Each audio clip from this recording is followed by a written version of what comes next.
আমার সকল প্রিয় ভিউয়ার্সদেরকে ভালোবাসা ভরা সালাম জানাই। আজ আপনাদের সঙ্গে শেয়ার করব রোস্ট মশলা দিয়ে সামুদ্রিক বেলে মাছের ঝাল। বেলে মাছ নরম প্রকৃতির মাছ, কাঁটাও কম থাকে, খেতেও দারুণ মজার। অনেকেই অনেক রকমভাবেই মাছের ঝাল বা ঝোল বানিয়ে থাকেন, তবে আমার মতো করে রোস্ট মশলা দিয়ে মাছের ঝাল বানিয়ে দেখুন, একদম অন্য রকমের একটা স্বাদ পাবেন। আশা করছি আজকের রেসিপিটি আপনাদের ভালো লাগবে। ভালো লাগলে লাইক ও শেয়ার অবশ্যই করবেন। নতুন বন্ধু হলে সাবস্ক্রাইব করার অনুরোধ রইল। তাহলে আসুন এই সহজ রেসিপিটি দেখে নেওয়া যাক। প্রথমেই আমি এখানে 6 পিস বেলে মাছ নিয়েছি, ওজনে 550 গ্রাম আছে। খুব ভালোভাবে পরিষ্কার করে ধুয়ে নিয়ে জল ঝরিয়ে রেখেছি। মাছের মধ্যে দেব আন্দাজ মতো লবণ আর আন্দাজ মতো 1/4 টিস্পুন আমি হলুদ গুঁড়ো দিয়ে দিলাম। দিয়ে উল্টে পাল্টে খুব ভালোভাবে মেখে নেব। এখনো পর্যন্ত ভিডিওটি যারা দেখছেন আর লাইক দিতে ভুলে গেছেন, একটা লাইক দিয়ে ভিডিওটি শেষ পর্যন্ত দেখবেন। খুব ভালোভাবে লবণ হলুদ মেখে নিয়েছি। চুলায় একটা ফ্রাইং প্যান বসিয়ে দিয়েছি গরম হতে। ফ্রাইং প্যান গরম হয়ে এলে এই প্যানের মধ্যে আমি 1.5 টিস্পুন গোটা জিরে দিয়ে দেব। গরম ফ্রাইং প্যানের মধ্যে লো ফ্লেমে কয়েক সেকেন্ড নেড়ে চেড়ে জিরে রোস্ট করে নেব। রোস্ট করে নিয়েছি, এবার নামিয়ে নেব। নিয়ে একটু ঠান্ডা করে নিয়েই গুঁড়ো করে নেব। এবার ওই একই ফ্রাইং প্যানের মধ্যেই আমি দেব 4টে শুকনো লঙ্কা আর 2টো লাল কাঁচা লঙ্কা আর 10 থেকে 12 কোয়া রসুন ছাড়িয়ে নিয়েছি, দিয়ে দেব। আর একটা মিডিয়াম সাইজের পেঁয়াজ একটু মোটা মোটা করেই কুচিয়ে নিয়েছি। পেঁয়াজগুলো সব দিয়ে দিয়েছি। আর দেব 2টো টমেটো, আমি এইভাবে 2 ফালি করে নিয়েছি, দিয়ে দেব। এই সমস্ত মশলাগুলো মিডিয়াম লো ফ্লেমে রোস্ট করে নেব।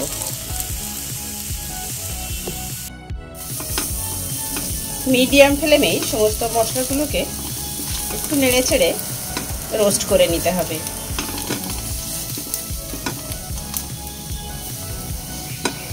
শুকনো লঙ্কা 4টে আগেই রোস্ট হয়ে গেছে। শুকনো লঙ্কা 4টেকে আমি উঠিয়ে রাখবো।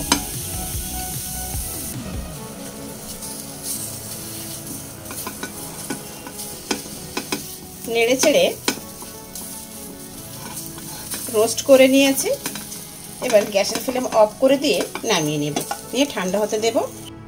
আগেই যে জিরে রোস্ট করে নিয়েছিলাম সেটাকে গুঁড়ো করে নিয়েছি। গুঁড়ো করে নেওয়া জিরে ঢাকা দিয়ে রাখবো।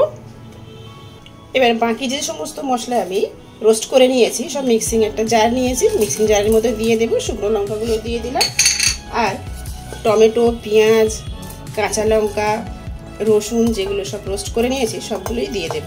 দিয়ে একসঙ্গে একদম মিহি করে পেস্ট বানিয়ে নেব।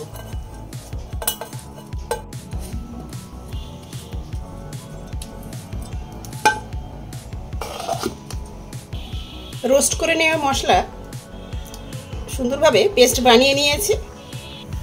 এবার গ্যাসের চুলে একটা কড়াই বসিয়ে দিয়েছি গরম হতে। প্রথমেই মাছ ভেজে নেব।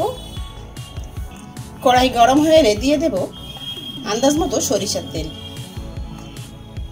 সরিষার তেল গরম হয়ে এলে মাছ দিয়ে দেব।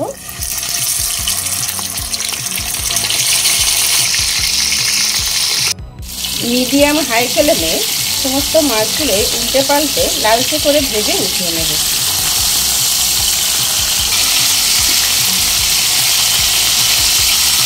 সমস্ত বেলে মাছগুলো মিডিয়াম হাই ফ্লেমে লালচে করে ভেজে উঠিয়ে নিয়েছি। এই মাছ ভেজে নেওয়া তেলের মধ্যে আরও 2 টেবিল চামচ বা আন্দাজ মতো সরিষার তেল দিয়ে দেব। তেল গরম হয়ে এলে ফোড়নে দিয়ে দেব 1/2 টিস্পুন কালো জিরে। ফোড়নটাকে কয়েক সেকেন্ড নেড়ে নেব। এবার আগেই যে মশলাগুলো আমি রোস্ট করে পেস্ট বানিয়ে রেখেছিলাম সব দিয়ে দেব।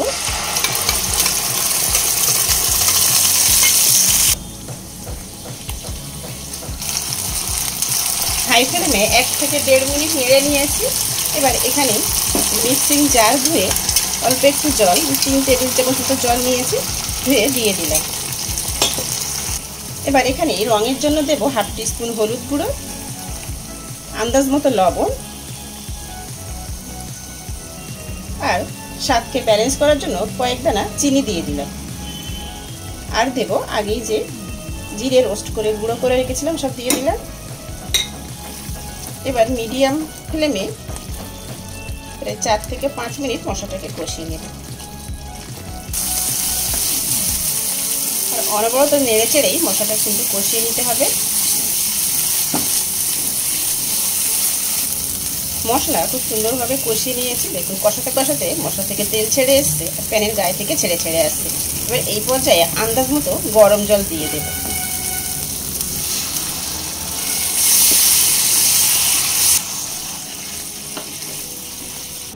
যে যেমন গ্রেভি রাখতে পছন্দ করেন সেই অনুযায়ী আন্দাজ মতো গরম জল দিয়ে দেবেন। আমি এখানে আন্দাজ মতো 1 কাপ গরম জল দিয়ে দিয়েছি। জল দেওয়ার পর গ্রেভি ফুটতে শুরু করেছে। এবার একে একে সাবধানে মাছগুলো সব দিয়ে দেব।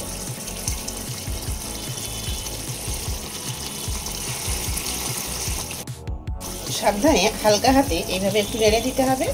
খুব বেশিক্ষণ ফুটিয়ে নেওয়ার প্রয়োজন নেই, যেহেতু বেলে মাছ খুব নরম প্রকৃতির মাছ আর আমরা লাল করেই ভেজে নিয়েছি। লো ফ্লেমেই ঢাকা দিয়ে রান্না হতে দেব 3 থেকে 4 মিনিট। ফিরে এসি প্রায় 4 মিনিট পর। এবার ঢাকা খুলে নিয়ে 1 মুঠো পরিমাণ ধনেপাতা কুচি ছড়িয়ে দেব। ধনেপাতা কুচি ছড়িয়ে দেওয়ার পর একটু হালকা হাতে এইভাবে নেড়ে দেব। এবার গ্যাসের ফ্লেম অফ করে দেব, দিয়ে স্ট্যান্ডিং টাইমে রাখবো, তারপর সার্ভ করে নেব। দেখুন দেখতে যেমন সুন্দর হয়েছে, খেতেও দারুণ মজার। যে কোনো মাছ দিয়েই এইরকমভাবে বানিয়ে নিতে পারেন। আমরা বাঙালিরা মাছ ভাত খেতে তো ভীষণই পছন্দ করি, তবে প্রতিদিনের একঘেয়েমি মাছের ঝোল বা ঝাল না বানিয়ে মুখের স্বাদ বদলাতে আমার মতো করে মাছের ঝাল বানিয়ে দেখতে পারেন। গরম ভাতে খেতে খুবই ভালো লাগে। আশা করছি একটু হলেও আজকের এই সহজ রেসিপিটি আপনাদের ভালো লেগেছে। ভালো লেগে থাকলে ভিডিওটিতে লাইক দেবেন, নতুন বন্ধু হলে ইউটিউব চ্যানেলটি সাবস্ক্রাইব করবেন, আর ফেসবুক পেজটি ফলো করার অনুরোধ রইল। ভিডিওটি শেষ পর্যন্ত দেখার জন্য সবাইকে ধন্যবাদ।